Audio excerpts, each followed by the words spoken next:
Баршаңызға қайырлы күн, сіздермен Айгерім, менің каналыма қош келдіңіздер.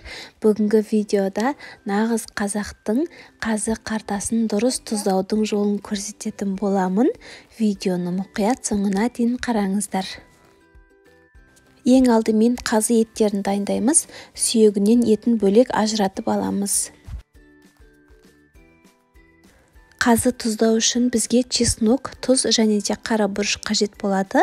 Ең алдымен чеснокты осындай езгіштен өткізіп аламыз.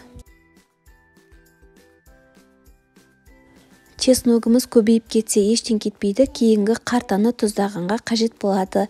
Енді тұзымызды және де қара бұрышымызды көз мөлшермен салып жақсылап араластырамыз.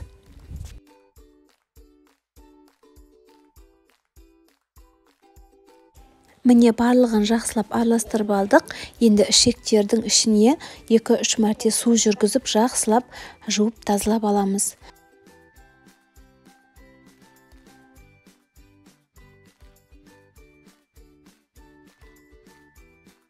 Ішектердің ішін кішкене кеңейту үшін осындай пиязды алып ішінен жүргізіп өтеміз. Сол кезде бір шетінен кеңейеді және де ішін жақсылап тазалап шығарады. Мінекей осылайынан видеода көріп тұрғандарыңыздай өткізіп аламыз.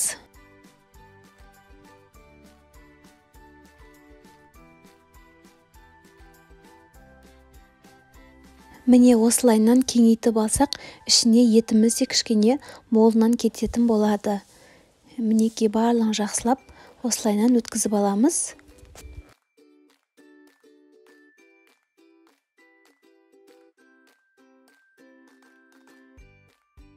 Келесі шетін байлағанға осындай жіптерді кесіп алдын ала дайындап аламыз.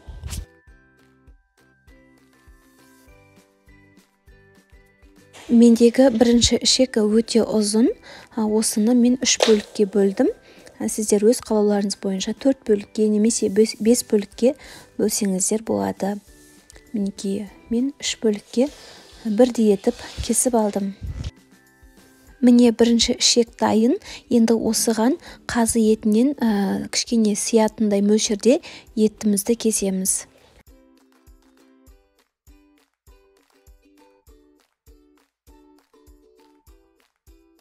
Осындай артық сүйектері болса, шетінен кесіп аламыз.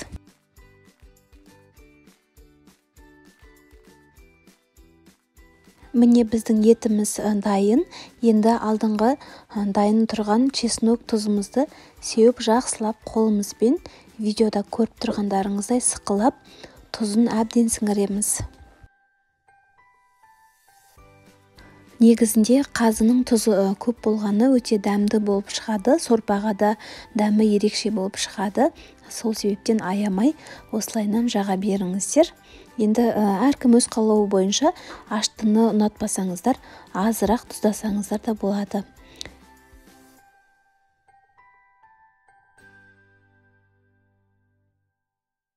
Енді етімізді ішекке осылайынан тігінен салатын боламыз. Осылайынан тігінен салсаңыздар, қазыны кескен кезде де ортасы әдемі болып шығады. Мінекей ақырындап ішектерімізді өткіземіз.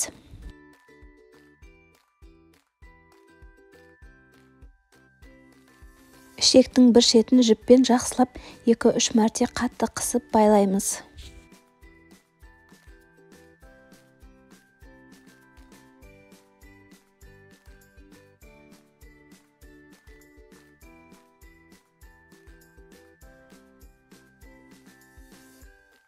Міне біз бірінші етімізді салдық. Осылайынан тығыздап, келесі қалып кеткен жағына тағы да етімізді тұздап салатын боламыз.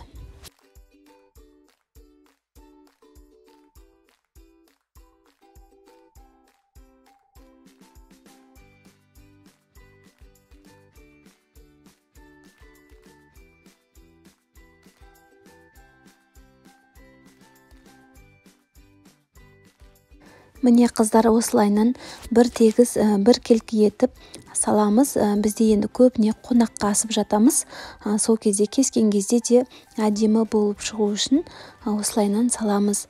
Және де кәдімгі холодный ассортиларға да қазыны тураған кезде ыңғайлы болу үшін осылайынан бір тегіс етіп саламыз.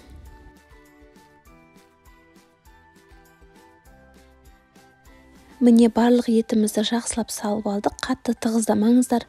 Міне осылайынан кішкене боздау болғаны жақсы. Енді екінші жағын жіппен тағы да жақсылап байлаймыз. Міне қыздар, біздің бірінші қазымыз дайын болды. Енді қалған еттерді де дәл солайынан жасап шығамыз. Егер де етіміз көп болып ішекке сыймай жатса, шамалы бір шетінен кесіп алып тастасаңыздар болады.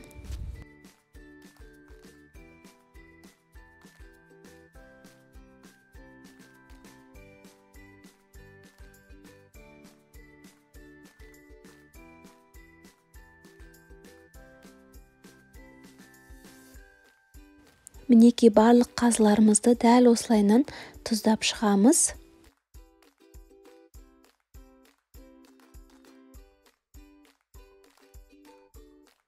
Міне қыздар, менде 8 дана қазы шықты.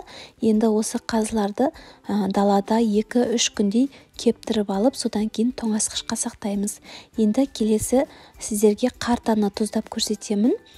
Бізде қартада өте керемет тағамдардың бірі.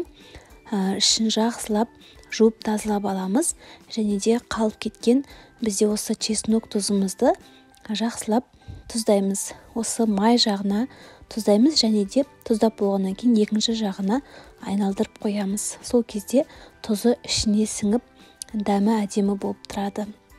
Міне видеода көріп тұрсаңыздар, дәл осылайынан жасап шығамыз.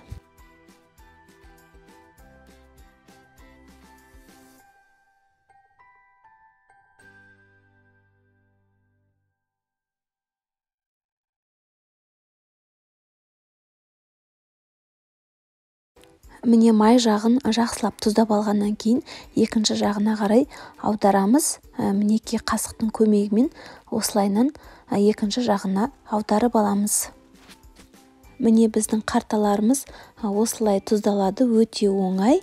Енді қалған бөліктерінде дәл солайынан жасап шығамыз. Бізде осы қартаны да кәдімгі холодный ассортиға турайды. Сол кезде дәмі әдемі болып тұру үшін осындай чеснок қоссаңыздар болады. Тұзы 2-3 күндей сіңгеннен кейін кәдімгі морозильникке сақтасаңыздар болады. Міне қыздар, біздің қазы қарталарымыз осымен дайын болды. Міндетті түрде мен көрсеткен әдіс бойынша жасап көріңіздер.